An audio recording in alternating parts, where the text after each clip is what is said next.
Okay students, last class में हम लोग कुछ क्वेश्चंस करे थे। आज बारी है कुछ और क्वेश्चंस करने की। 24 नंबर क्वेश्चन अच्छा क्वेश्चन है, आईएमपी भी है। देखिए बड़ा सीखने को मिलेगा इस क्वेश्चन में। क्या लिखा देखें, the pen manufacturing company is producing two types of pen, deluxe pen और क्या पॉपुलर पेन। एक कंपनी जो है दो प्रकार के पेन बनाती है, एक बनाती है डीलक्स और दूसरा बनाती है पॉपुलर। अब आगे लिखा है डायरेक्ट मटेरियल जो लगता है वो 2 लाख लगता है। डीलक्स और पॉपुलर में मिलाकर जो डायरेक्ट मटेरियल लगता है वो कितना लगता है आप लोगों का, 2 लाख। ठीक है, और लेबर जो लगता है, जो डायरेक्ट वेजेस लगता है, ऐसा कहता है इसमें जो डायरेक्ट वेजेस है वो लगता है आप लोग का कितना, तकरीबन 1,12,000 रुपये डायरेक्ट वेजेस लगता है। एंड देन फिर प्रोडक्शन ओवरहेड्स की बात करता है। और प्रोडक्शन ओवरहेड जो है, प्रोडक्शन ओवरहेड्स को आप लोग एक तरह से फैक्ट्री ओवरहेड्स भी कह सकते हैं ना, क्योंकि प्रोडक्शन कहाँ पर होता है, फैक्ट्री में होता है ना। 48,000 है, तो ये इन्फॉर्मेशन दिया है। ठीक, तो अभी तक आप देखो, अभी तक के क्वेश्चन में क्या होता था, जब 2 प्रकार के प्रोडक्ट आप एक ही फैक्ट्री के छत के नीचे बनाते थे तो मटेरियल दोनों का सेपरेट देता था, लेकिन फैक्ट्री ऑफिस ये सब कंबाइंड देता था। यही होता था अभी तक के क्वेश्चन में। बट इस बार के क्वेश्चन में क्या हुआ है, मटेरियल, लेबर और मतलब जो वेरिएबल ओवरहेड्स है वो अपन को क्या करके ये दे दिया है, कंबाइंड करके दे दिया इस बार। तो आप कैसे निकालेंगे सर, अलग कैसे करेंगे? तो देखिए इसके बारे में कुछ इन्फॉर्मेशन दिया आपको। कहता है direct material in deluxe types cost twice as much as that of popular type. मतलब बोल रहा है कि इसमें इन्फॉर्मेशन में लिखता है, आपको एडिशनल इन्फॉर्मेशन में लिखा हुआ है कि पॉपुलर में जितने रुपए का मटेरियल लगता है, पॉपुलर में जितने रुपए का मटेरियल लगता है, मतलब अगर पॉपुलर में x रुपए का मटेरियल लगता है तो डीलक्स में जस्ट उसके डबल का मटेरियल लगता है। डीलक्स में क्या लगता है, उसके जस्ट डबल मटेरियल लगता है, यानी कि 2x मटेरियल लगता है पर यूनिट। ठीक है, वैसे डायरेक्ट वेजेस के बारे में कहता है कि popular type were 60% of those for deluxe type. मतलब बोल रहा है, इसमें क्या कह रहा है कि डीलक्स में जितने रुपए का मटेरियल, लेबर के बारे में कहता है कि जितने रुपए का मटेरियल डीलक्स में लगता है, डीलक्स में जितने रुपए का मटेरियल लगता है, पॉपुलर में उसका कितना लगता है, 60% लगता है। मतलब डीलक्स में अगर x रुपए का मटेरियल लगता है तो पॉपुलर में 60% के बराबर का मटेरियल लगता है, ऐसा कहता है। ठीक है, and production overheads at was 30% per pen. और प्रोडक्शन ओवरहेड्स क्या बोल रहे हैं, जो प्रोडक्शन ओवरहेड्स है वो तो लिख दिया है कि 30 पैसे पर पेन है, तो इसका कोई टेंशन ही नहीं है, 30 पैसे पर पेन दे दिया है। और आगे इन्फॉर्मेशन में क्या कहता है देखें, एडमिनिस्ट्रेशन ओवरहेड्स यानी कि ऑफिस ओवरहेड, एडमिनिस्ट्रेशन ओवरहेड्स के बारे में कहता है 200% of direct labour. Direct labour का कितना परसेंट कहता है, 200% कहता है। डन। एंड देन फिर हम लोग को लिखा है selling on cost. Selling cost was 25 पैसे पर pain on the both the types. मतलब सेलिंग ओवरहेड्स की बात कर रहा है, किसकी बात कर रहा है, सेलिंग ओवरहेड जो है वो दिखा है 25 पैसे। 25 पैसे को मैं 0.25 लिखूं पर पेन। ठीक है, पर पेन लगता है क्या आपका सेलिंग ओवरहेड्स। अब आगे देखें, प्रोडक्शन कुछ इस प्रकार हुआ। डीलक्स पेन जो बनाया गया, बोल रहा है कि डीलक्स 40,000 पेन बनाया गया, 40 पेन बनाया गया, जिसमें से 36,000 पेन मार्केट में सेल किया गया। तो बताओ क्लोजिंग स्टॉक कितना, 4,000 पेन। उसी प्रकार पॉपुलर के बारे में कहता है कि 1,20,000 पेन मैन्युफैक्चरिंग किया गया, जिसमें से 1,00,000 पेन को मार्केट में क्या किया गया, सोल्ड किया गया। बोलो फिर कितना। और सेलिंग प्राइस पर यूनिट दिया है दोनों का अपन लोगों को। सेलिंग प्राइस जो दिया है, डीलक्स का सेलिंग प्राइस जो दिया है वो 5 रुपये पर पेन है, सॉरी 7 रुपये पर पेन है। जबकि पॉपुलर का जो प्राइस है वो कितना दिया है, 5 रुपये पर पेन। पॉपुलर जो बिकता है कितने बिकता है, 5 रुपये पर पेन में। आपको कॉस्ट शीट क्या करना है, मटेरियल का बनाना है, मतलब प्रोडक्शन का। क्लियर, बनाना चालू करें। क्वेश्चन सबको समझ में आया कि नहीं आया, आ गया? तो देखिए सीधा first of all upon cost sheet बनाएंगे। यहाँ तक समझ में आया सबको, आप लोगों को? बोलो बोलो बोलो बोलो, यहाँ तक समझ में आ गया? ठीक। अब देखिए कॉलम क्रिएट करते हैं। तो जैसा कि आपको पता है यहाँ पर 2 कॉलम्स होंगे, एक डीलक्स के लिए, दूसरा किसके लिए, पॉपुलर के लिए। ठीक है, ये कॉलम हो जाएगा दोनों का। देखो ये डीलक्स पेन का कॉलम है, डीलक्स पेन, ठीक है, डीलक्स का। और ये कौन सा कॉलम है, पॉपुलर का। क्वेश्चन में कहा है साफ साफ पॉपुलर का कॉलम है, पॉपुलर पेन का कॉलम है। अब देखो हुआ ये है, इसमें लिखा हुआ है बाकायदा कि प्रोडक्शन जो किया जाता है, डीलक्स पेन जो बनाया जाता है 40,000 पेन बनाया जाता है, 40,000 पेन, जबकि पॉपुलर बनाया जाता है 1,20,000 पेन। और यहाँ पे क्या लिखते हैं अपन, आउटपुट हेडिंग डाल के लिख लेना ना, थोड़ा कचरा टाइप का हो जा रहा, देख लेना। डीलक्स 36,000 पेन बनाकर बेचा जाता है और पॉपुलर 1,00,000 पेन बेचा जाता है। ध्यान रखना, थोड़ा कचरा हो गया, देख लेना। ठीक है, यहाँ पर्टिकुलर डाल लेना। ओके, चलिए हम लोग अपना काम करना चालू करते हैं। देखो ध्यान दीजिएगा, पहला अपन डायरेक्ट मटेरियल लेते हैं। तो बोलो डायरेक्ट मटेरियल दोनों का मिलाकर दिया ना 2 लाख रुपए। तो हमारा धर्म क्या बन जाता है कि 2 लाख को क्या करे, अलग सलग करे। तो उसके बारे में क्या इन्फॉर्मेशन लिखा मटेरियल के बारे में कि जितने रुपए का मटेरियल पॉपुलर में लगता है। अच्छा कभी भी याद रखना, जब भी डायरेक्ट मटेरियल डायरेक्ट लेबर बताया था, डायरेक्ट मटेरियल डायरेक्ट लेबर और डायरेक्ट एक्सपेंसेस, एक ऐसा एक्सपेंसेस है वेरिएबल एक्सपेंसेस है जो कि पर यूनिट के रेट से क्या होता है, चेंज होता है। तो जब भी कुछ इन्फॉर्मेशन दे इसके बारे में तो आप इसको हमेशा पर यूनिट के हिसाब से लेके चलोगे। कैसा लेके चलोगे, पर यूनिट के हिसाब से लेके चलोगे, ठीक है। तो देखो यहाँ पे अपन बात करते हैं तो यही बोल रहा है इसमें कि पॉपुलर में जितने रुपए का मटेरियल लगता है उसका जस्ट डबल किस पे लगता है, डीलक्स में लगता है। यानी पॉपुलर में लगता होगा x तो डीलक्स में लगता होगा 2x पर यूनिट, ठीक। तो चलिए मान लेते हैं लेट, पहले मटेरियल के लिए काम करते हैं, लिखेंगे फॉर मटेरियल, ठीक है। तो मान लीजिए लेट कॉस्ट ऑफ मटेरियल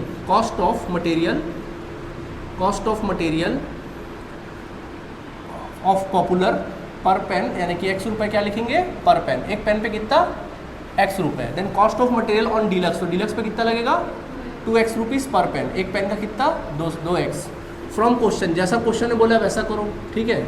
आप सब जानते हैं क्वेश्चन में क्या बोला है, डीलक्स और पॉपुलर को जोड़कर कितना रुपये आता है 2 लाख। तो बताओ डीलक्स का एक पेन का खर्चा कितना है 2x, तो कितना पेन बना रहे हो यहाँ पे 40,000 पेन बना रहे हो, एक पेन का 2x तो 40,000 पेन का मल्टीप्लाई कर लेंगे। वैसे ही पॉपुलर का एक पेन का x तो कितना पेन बना रहे हैं 1,20,000।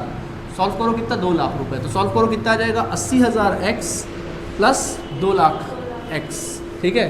सॉरी 1,20,000 2x हो गया यार, नहीं सर 2x तो वहाँ होगा। अच्छा 2x तो यहाँ था, तो हाँ तो फिर 1,20,000 x कितना हो जाएगा 1,20,000 x is equal to 2 lakh. Then दोनों को सॉल्व करोगे 2 लाख x आ जाएगा, या गया 2 लाख x एंड 2 लाख, ठीक है। Then your x is equal to 2 lakh divide by 2 lakh, solve करो कितना आएगा 1 रुपये, कितना आ गया, तो x इज इक्वल टू 1, तो then 2x is equal to 2 rupees. इसका मतलब ये हुआ कि पॉपुलर पेन का जो प्राइस है पर यूनिट, ये पर यूनिट का कॉलम है ना, पर यूनिट या पर पेन ले लो, पर पेन, और यहाँ ले लो क्या पर पेन, ठीक है। तो 1 रुपये पॉपुलर में लगता है, तो डीलक्स में कितना लगता है 2 रुपये। तो चलो बताओ मल्टीप्लाई करो 2 × 40 80,000 और 1 × 1,20,000 का मटेरियल। देखो अलग अलग हो गया दोनों, ठीक है डन। अब इसमें ऐड करेंगे डायरेक्ट वेजेस, क्या ऐड करेंगे डायरेक्ट वेजेस। चलो बोलो डायरेक्ट वेजेस को ऐड कर लो, बोलो डायरेक्ट वेजेस कितना बोला 1,12,000। तो देखो डायरेक्ट वेजेस तो समझो लेट मान लीजिए पॉपुलर में जो डायरेक्ट वेजेस लगता है पर पेन वो कितना लगता है डीलक्स में लगता है x रुपीज़। तो देन पॉपुलर में कितना लगता होगा डायरेक्ट वेजेस पर पेन, x का कितना परसेंट 60%, कितना आ जाएगा 0.6x आ जाएगा, 0. कितना आ जाएगा 6x। देन फ्रॉम क्वेश्चन, जैसा क्वेश्चन ने बोला वैसा करेंगे आप सभी। Then from question is equal to क्या हो जाएगा deluxe plus popular is equal to कितना 1,12,000। तो बताओ डीलक्स कितना, एक पेन पे 40,000 है, बोलो एक पेन का कितना x रुपये डीलक्स पे, और पॉपुलर पे कितना 1,20,000 है ना, तो 1,20,000 पे एक पेन पे कितना 0.6x। चलो मल्टीप्लाई करो, हाँ ये आ जाएगा 40,000 x प्लस 72,000 x। देन कितना आ जाएगा 1,12,000। सॉल्व करो 1,12,000 आएगा टोटल करने से x, 1,12,000 x is equal to 1,12,000 x। Then your x is equal to 1,12,000 divide by 1,12,000, बोलो कितना आ जाएगा 1 रुपये, ये आ गया 1 रुपये। तो अपन लिख सकते हैं, देखो डीलक्स में लगता है 1 रुपये का, तो पॉपुलर में कितना लगेगा 1 रुपये का 60% निकालो, 0. कितना आ जाएगा 60। आया बात समझ में कि नहीं आया, आ गया। तो देखो चलो 1 इंटू करो 40,000 कितना आएगा 40,000। देखो 6 इंटू 1,20,000 करो 72,000। समझ आया कि नहीं आया। अब क्या यहाँ पे डायरेक्ट एक्सपेंसेस दिया है, नहीं सर नहीं दिया है, सीधा प्रोडक्शन एक्सपेंसेस दिया है। प्रोडक्शन ओवरहेड्स का मतलब होता है फैक्ट्री ओवरहेड्स, तो फैक्ट्री में बात करेंगे। चलो इन दोनों को ऐड करो, ये आ जाएगा तुम्हारा प्राइम कॉस्ट, क्या आ जाएगा प्राइम कॉस्ट। जल्दी जल्दी बनाएंगे प्राइम कॉस्ट। चलो बोलो पहला 1,20,000 फिर 1,92,000, ठीक है। पर यूनिट निकालता है ना पर पेन ना, वो आपका काम है। चलो निकाल दो क्या 3 रुपये इधर और इधर कितना 1 रुपये 60 पैसा, साथ साथ निकालते रहना। अब इसमें ऐड क्या करेंगे बोलो प्रोडक्शन ओवरहेड्स मतलब फैक्ट्री ओवरहेड्स। तो बोलो प्रोडक्शन ओवरहेड्स के बारे में क्या बोला है 30 पैसे पर पेन बोल दिया, 30 पैसे पर पेन। तो देखो 30 पैसे पर पेन मतलब दोनों का 30 पैसे बोले तो क्या 0.30 मानते हो कि नहीं मानते हो, ठीक है। तो इंटू करो 40,000 से 12,000 और इसका कितना 36,000। समझ आया। चलो ऐड कर दो, क्या कहलाएगा तुम्हारा वर्क कॉस्ट, बिल्कुल ये आ गया वर्क कॉस्ट। बोलो कितना आ रहा वर्क कॉस्ट 1,32,000 एंड देन फिर इसका ऐड करो 2,28,000, ठीक है। अभी इसमें ऐड करेंगे अपन लोग क्या, ऑफिस ओवरहेड्स या फिर एडमिनिस्ट्रेशन ओवरहेड्स। बोलो स्टूडेंट्स, एडमिनिस्ट्रेशन ओवरहेड्स कितना बोलता है? डायरेक्ट लेबर का 200%। तो इधर देखो 200% of direct wages, direct wages का 200%। तो बोलो डायरेक्ट वेजेस कितना दिया पहले वाले का? 40,000। 40,000 का 200% निकालो 80,000। वैसे ही 72,000 का 200% निकालो 1,44,000। आया समझ में? दोनों को ऐड कर दीजिए, कमॉन चलो ऐड करो। This is your cost of production. Cost of क्या? प्रोडक्शन। बोलो कितना आएगा? 2,12,000 आ जाएगा पहले वाले का, दूसरे वाले का 3,72,000। अच्छा सुनो ना, पर पेन निकाल दो ना। 2,12,000 डिवाइड बाई 40,000 करो, पर पेन कितना रहा देखो, cost of production. Come on 2,12,000 divide by 40,000 करो ना, पर पेन कितना रहा देखो 5.30। वैसे 3,20,000 डिवाइड बाय 3,72,000 डिवाइड बाय 1,20,000 3.10 पर पेन का कॉस्ट आ गया। आया बात समझ में? ध्यान देंगे आप सभी। अब इसमें से लेस करेंगे अपन लोग क्या? बोलो ओपनिंग स्टॉक ऐड करते, बट ओपनिंग तो है नहीं, सीधा लेस करेंगे क्या? Closing stock of finish goods. तो बताओ इधर देखना, सुनो, फिनिश गुड्स यही निकालता हूँ, मेरे पास जगह नहीं करके मैं यही निकाल दे रहा हूँ, ठीक है। सुनो बताओ इसका क्लोजिंग स्टॉक कितना, पहले वाले का डीलक्स का कितना क्लोजिंग स्टॉक है? 4,000 पेन। 4,000 पेन, एक पेन का कॉस्ट है 5 रुपये 30 पैसा। या तो आप वैसे ही करो क्लोजिंग स्टॉक जैसे सिखाया था, क्या बोल रहा हूँ, क्लोजिंग स्टॉक निकालना आता है ना, या तो वैसे ही क्लोजिंग स्टॉक निकालो जैसे निकालते थे। कैसे निकालते थे? Cost of production divided by manufacturing units into जितना क्लोजिंग स्टॉक है उतना। जैसे कि यहाँ पे 4,000, या फिर डायरेक्ट भी कर सकते हो। देखो ऐसा करना, 4,000 पेन है तो एक पेन का कितना है? 5.3। तो बताओ 5.3 कर दो इंटू, आ जाएगा कितना? 21,200 इसका आ जाएगा। समझ आया? वैसे ही पॉपुलर का क्लोजिंग स्टॉक कितना बताओ? 1,20,000 पेन बनाए थे जिसमें से 1 लाख पेन बेच रहे, तो कितना आया? 20,000 आया क्लोजिंग। तो बोलो 62,000 इंटू करे ना, कितना गया? 62,000। पक्का? पक्का ना भाई? देख लेना सही तरीके से निकाले हो। चलो तो क्लोजिंग स्टॉक को घटा दीजिए आप लोग, घटाइए 1,90,800 ये आ जाएगा, और इधर कितना आ जाएगा घटाने से? 3,10,000 बिल्कुल ठीक है। अगर अब देखो ये आ गया तुम्हारा क्या? Cost of goods sold. अब बताओ, अब ये जो कॉस्टिंग आई है तुम्हारी 1,90,800 और 3,10,000, ये कितने यूनिट्स की आई है? जितना सर हम बेच रहे हैं, ये जो 1,90,000 अब बताया था ना, पढ़ाया था ना, कॉस्ट ऑफ गुड्स सोल्ड से फिर हमारा मतलब किससे होता है? इसको भूल जाते हैं, प्रोडक्शन को भूल के आउटपुट से मतलब होता है। तो बताओ ये जो कॉस्ट है वो 36,000 यूनिट्स का है, और ये वाला जो कॉस्ट है वो 1 लाख का कॉस्ट है। तो अब 36,000 से डिवाइड करोगे देखना 5.30 आएगा, 1 लाख से डिवाइड करोगे देख लेना 3.10। अब हर जगह यही चलेगा। चलो अभी इसमें ऐड क्या करते बोलो? Selling overheads. तो देखो स्टूडेंट, सेलिंग ओवरहेड्स कितना बोला? सेलिंग ओवरहेड्स 25 पैसे। देख लो 25 पैसे पर पेन। तो देखो हर पेन पे 25 पैसे। तो बताओ कितने का मल्टीप्लाई करूँ यहाँ 25 पैसे में? 36,000 से। चलो 36,000 इंटू 25 करो, 9,000 आ गया 0.25। फिर 1 लाख इंटू 0.25 25,000। नहीं आया समझ में? आ गया? इन दोनों को ऐड कर दो, ये आ जाएगा। अरे सॉरी 1 लाख से किया ना मैंने, 25 से कहाँ किया? 0.25 है ना पर पेन, 1 लाख आएगा 25,000। चलो दोनों को ऐड करो, 1,99,800 this is your total cost. और इसको भी करो ऐड,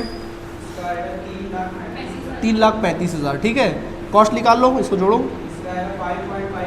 और इसका 3.35 ये आ गया। अभी इसमें ऐड करते प्रॉफिट। क्या क्वेश्चन में कहीं भी दूर दूर तक प्रॉफिट दिया है? नहीं दिया, छोड़ दो प्रॉफिट को। अभी क्या लिखोगे नीचे में? सेल्स। तो बोलो स्टूडेंट्स, डीलक्स पेन अपन 7 रुपये में बेचते हो, पॉपुलर पेन को 5। तो बोलो 7 का मैं किसके साथ मल्टीप्लाई करूँ? 36,000। चलो 7 इंटू 36,000 करो, कम ऑन। 2 लाख कितना? 2,52,000। और 5 इंटू करो 1 लाख, 5 लाख ठीक है। ये आ गया टोटल कॉस्ट। आया? इन दोनों के बीच का डिफरेंस निकाल दो, क्या आ जाएगा? प्रॉफिट 52,200, और इन दोनों का डिफरेंस निकालो, 1 लाख कितना आ जाएगा? 65,000। Very good. और साथ में से इसको घटा दो, 1.45 प्रॉफिट कमाते हो इस पर, और इस पर प्रॉफिट कितना कमाते हो? हाँ जी कितना? 1.65। आया बात समझ में कि नहीं आया?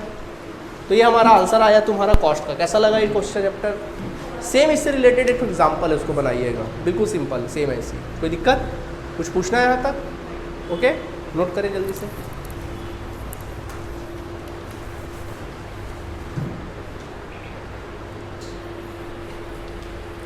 ओके स्टूडेंट्स, चलिए देखिए, अब हमने कॉस्ट शीट क्या कर लिया, कंप्लीट कर लिया। ठीक है, आज बारी है स्टेटमेंट ऑफ कॉस्ट की। किसकी बारी है? स्टेटमेंट कॉस्ट की, स्टेटमेंट ऑफ कॉस्ट। देखिए स्टेटमेंट ऑफ कॉस्ट जो होता है ना, वो आप लोगों के कॉस्ट शीट का डिटेल फॉर्म होता है। कैसा फॉर्म होता है? डिटेलिंग फॉर्म होता है। ठीक है, देखिए स्टेटमेंट ऑफ कॉस्ट कैसे बनाया जाता है, बिल्कुल कॉस्ट शीट की तरह ही होता है। तो इसका कॉलम कुछ इस प्रकार होता है, सबका ध्यान बोर्ड की तरफ देखिए, ये कॉलम है स्टेटमेंट ऑफ कॉस्ट शीट का, सेम वही कॉलम रहेगा, कोई अंतर नहीं। एक कॉलम टोटल कॉस्ट का कॉलम हो जाएगा और ये वाला जो कॉलम होगा किसका कॉलम हो जाएगा? पर यूनिट का कॉलम हो जाएगा। आया बात समझ में कि नहीं आया? ठीक, देखिए सबसे पहला देखो, यहाँ से जो स्टेटमेंट कॉस्ट स्टार्ट होगा वो बिल्कुल स्टार्टिंग से स्टार्ट करेंगे। देखो कोई भी मटेरियल जो अपन प्रोडक्शन करते हैं, लिखना बंद करें अभी, पहले समझें। कोई भी मटेरियल हम लोग जब स्टार्ट करते हैं, कोई भी प्रोडक्शन, अगर आप कोई भी चीज़ बनाना है, जैसे आपको फर्नीचर बनाना है, तो उसकी शुरुआत कहाँ से होगी? रॉ मटेरियल लकड़ी से। और लकड़ी कहाँ से खरीदोगे? नेचुरल रिसोर्सेज से परचेस करोगे स्टार्टिंग से। ठीक है, यानी कि स्टोर से। तो सबसे पहले हम लोग स्टार्ट करते हैं, सबसे पहले यहाँ पे लिखते हैं opening stock of raw material. पहला क्या होता है column?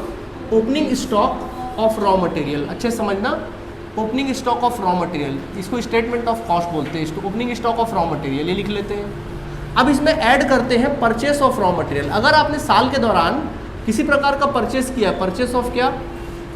Raw material, purchase of raw material purchase किया, तो उसको क्या कर लेते हैं? ऐड कर देते हैं। ठीक है, इसके अलावा इसमें ऐड करते हैं एक्सपेंसेस रिगार्डिंग टू परचेस।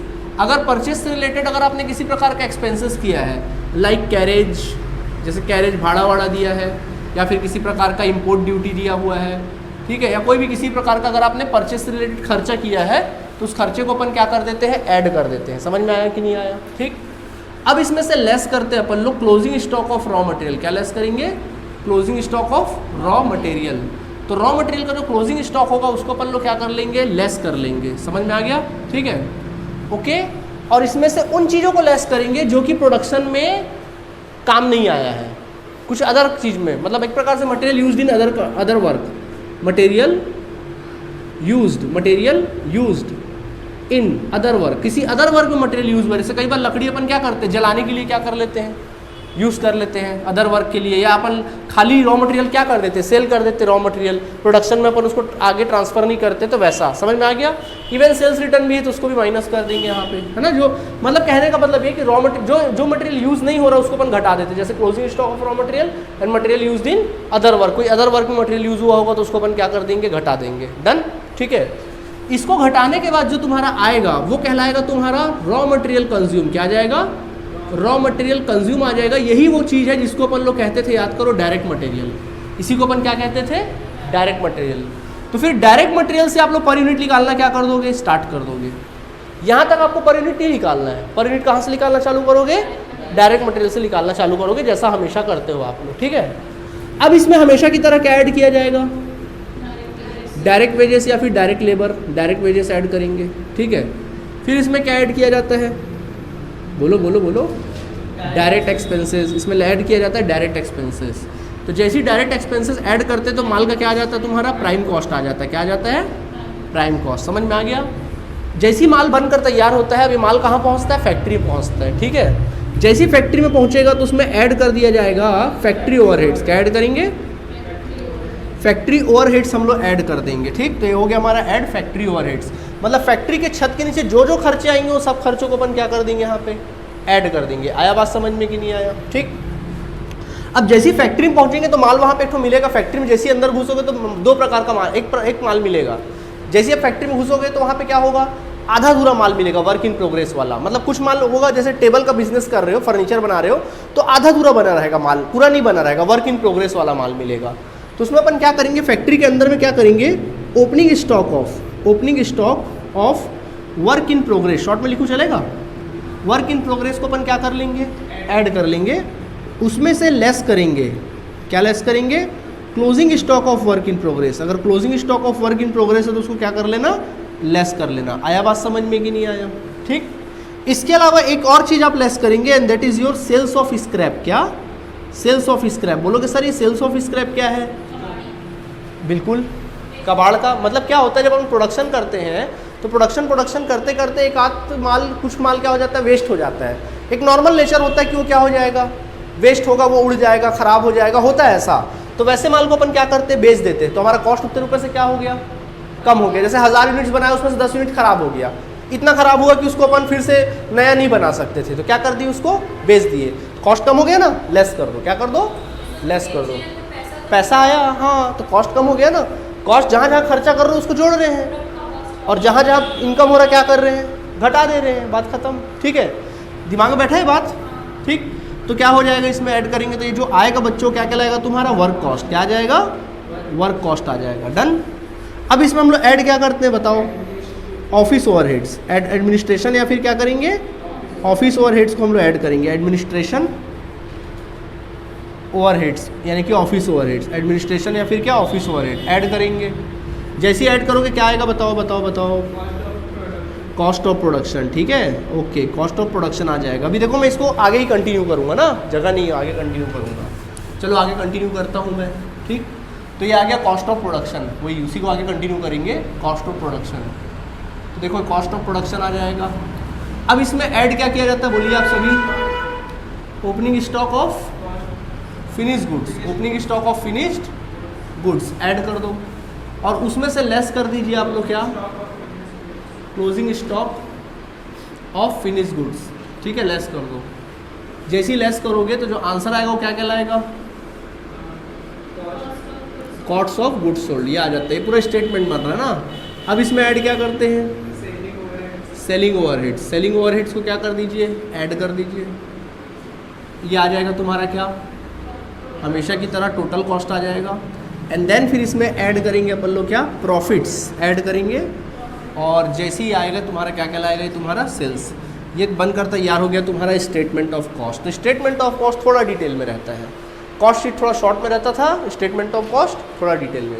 तो स्टेप याद आ गया, रॉ मटेरियल से लेकर सीधा माल क्या हो गया, तैयार में चला गया। आया बात समझ में कि नहीं आया? तो यहाँ तक नोट करना पसंद करेंगे पहले कि कुछ बातें करें, नोट करेंगे? चलिए नोट करिए, फिर बात करते हैं। जो साथ साथ में समझा रहा हूँ, नहीं वीडियो ऑफ ही रहने दो, वीडियो ऑफ रहने दो। ओके स्टूडेंट्स, तो देखिए मैंने आप लोगों को डिस्कस किया फैक्ट्री ओवरहेड्स के बारे में, ऑफिस ओवरहेड्स के बारे में और सेलिंग ओवरहेड्स के बारे में। अभी तक के हमारे क्वेश्चन में क्या होता था, ऑफिस ओवरहेड बकायदा लिख के देता था, सेलिंग ओवरहेड्स लिख के देता था, और फैक्ट्री ओवरहेड्स भी लिख के देता था। बट जब आप स्टेटमेंट ऑफ कॉस्ट बनाएंगे तो वहाँ पर आपको ये सब लिख के नहीं देगा, आपको पहचानना पड़ेगा कौन ऑफिस है कौन सेलिंग है, और उसके हेडिंग में आपको डालना पड़ेगा उसको। ठीक है, तो आपके सामने अवेलेबल है, जैसे कि फैक्ट्री ओवरहेड्स। देखो फैक्ट्री ओवरहेड्स का मतलब होता है कि एक फैक्ट्री के छत के नीचे जितने भी खर्चे होते हैं सब सारे फैक्ट्री ओवरहेड्स में आते हैं। जैसे कि कौन कौन सा खर्चा है, जैसे इनडायरेक्ट मटेरियल। इनडायरेक्ट मटेरियल मतलब क्या होता है, देखो इनडायरेक्ट मटेरियल का मतलब होता है जैसे कि मटेरियल है, जैसे कि आप ये फर्नीचर में बैठे हुए हो, अगर हम फर्नीचर का बिजनेस करते हैं तो ये फर्नीचर में आप बैठे हुए तो फर्नीचर में लकड़ी लगा है, सनमाइका लगा है, फेविकोल लगा है, ये सब कैसे मटेरियल है, डायरेक्ट मटेरियल है। लेकिन इसको बनाने में हो सकता है एक मशीन से हमने इस आरी से काटा होगा, मशीन से हमने क्या किया होगा, उसकी कटिंग वटिंग की होगी, तो मशीन में क्या लगता होगा, ऑयल लगता होगा उस मशीन में। तो जो मशीन में ऑयल डलता होगा उसको क्या बोलते हैं अपन लोग, इनडायरेक्ट मटेरियल। डायरेक्ट मटेरियल वो होता है जो कंज्यूमर के हाथ में डायरेक्टली पहुंचता है, उसको बोलते हैं डायरेक्ट मटेरियल। ओके, और इनडायरेक्ट मटेरियल जो उसको बनाने में हेल्प करता है उसको बोलते हैं इनडायरेक्ट मटेरियल। आया बात समझ में? अगला होता है इनडायरेक्ट और अनप्रोडक्टिव लेबर। देखिए अब जैसे फर्नीचर कोई बना रहा है, टेबल का हम लोग बिजनेस करते हैं, जो टेबल बंदा बना रहा है वो क्या कहलाएगा, डायरेक्ट लेबर। जो प्रोडक्ट को बनाने में खर्च करेगा उसको क्या बोलेंगे, direct labour.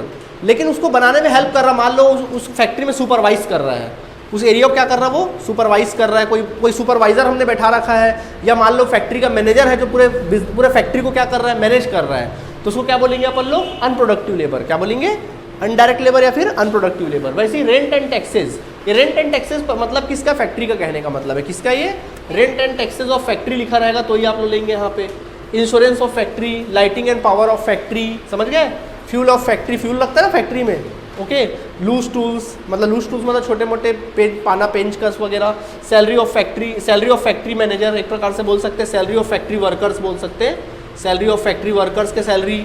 Managers remuneration of technical directors, repair depreciation of factory building, मतलब फैक्ट्री बिल्डिंग में मशीन का रिपेयर कराओगे, डेप्रिशिएशन कराओगे तो इस कैटेगरी में आएगा। Store expenses, drawing office expenses. बोलो कि सर ड्राइंग ऑफिस एक्सपेंसेस तो ऑफिस में जाना चाहिए। ड्राइंग यहाँ मतलब कहने का डिज़ाइन से मतलब है, किससे, प्रोडक्ट के डिज़ाइन से। जब कोई गुड्स बनाते हैं, कोई प्रोडक्ट बनाते हैं, उसका डिज़ाइन होता है ना, मॉडल होता है, तो वो क्या है, फैक्ट्री कैटेगरी में आता है। किस में आता है, drawing factory office expenses. Haulage and supervision, haulage का मतलब होता है खिंचाई, फैक्ट्री में माल को देखना, एक जगह से दूसरे जगह क्या करते हैं, ट्रांसफ़र करते, शिफ्ट करते हैं, तो वो खर्चा होता है, उसको बोलते हैं हॉलेज या फिर सुपरविजन बोलते हैं। आया बात समझ में। देन फिर लिखा है इंस्पेक्शन और टेस्टिंग एक्सपेंसेस। इंस्पेक्शन मतलब इंस्पेक्ट करना, टेस्टिंग करना, ये सब किस में आता है, फैक्ट्री में आता है। क्लियर आप सभी को। इसके बाद बात आती है ऑफिस के बारे में। तो देखो एक ऑफिस के छत के नीचे जितने भी खर्चे होते हैं सब कौन से खर्चे में आते हैं, ऑफिस एक्सपेंसेस में आते हैं। आया बात समझ में। जैसे कि क्या होता है, ऑफिस बिल्डिंग एंड मशीन, जो भी खर्चा होगा ऑफिस बिल्डिंग और मशीन से रिलेटेड, वो सारे खर्चे। रेंट एंड टैक्सेस, देखो रेंट रेट्स एंड टैक्सेस, सिर्फ rent and rates and taxes दिया रहेगा, तो आप किस में लेंगे, ऑफिस में लेंगे। आया बात समझ में, कोई दिक्कत। इसके बाद लाइटिंग एंड क्लीनिंग, लाइटिंग और क्लीनिंग होगा, ऑफिस का आएगा। Salary of staff and directors, business के ऑफिस के स्टाफ और डायरेक्टर्स की सैलरी होगी, इसी कैटेगरी में आएगी। Repair and maintenance, printing, stationery, पहचान गए होंगे। Postage, telegram, telephone. Repair and maintenance मतलब ऑफिस में बहुत सारे एसेट्स होते हैं ना, जैसे कि फर्नीचर हो गया, कंप्यूटर वगैरह हो गया, ये सब का रिपेयर और मेंटेनेंस, ठीक है। इसके बाद है पोस्टेज, टेलीग्राम और टेलीफोन एक्सपेंसेस, ऑफिस का खर्चा है। ऑडिट फीस, सीए का fees, directors fees, legal expenses, bank charges, establishment expenses. Establishment expenses मतलब बिजनेस में ला के अपन इंस्टॉल कराते हैं ना मशीन वशीन ऑफिस के अंदर में, उसको बोलते हैं इस्टेब्लिशमेंट एक्सपेंसेस। आया बात समझ में। इसके बाद है जनरल एक्सपेंसेस, रेगुलर खर्चे वगैरह उसमें आ जाते हैं। क्लियर है आप सभी को। हाँ, फैक्ट्री के अंदर फिर उसमें आ जाएगा फैक्ट्री ओवरहेड्स में, ठीक है। Okay done. अब देखो अगला अच्छा, लेकिन कंप्यूटर नहीं आएगा ना, कंप्यूटर खर्चा नहीं आएगा। कंप्यूटर पे कंप्यूटर खरीदोगे तो एसेट्स हो जाएगा, वो कॉस्ट में थोड़ी ना आएगा।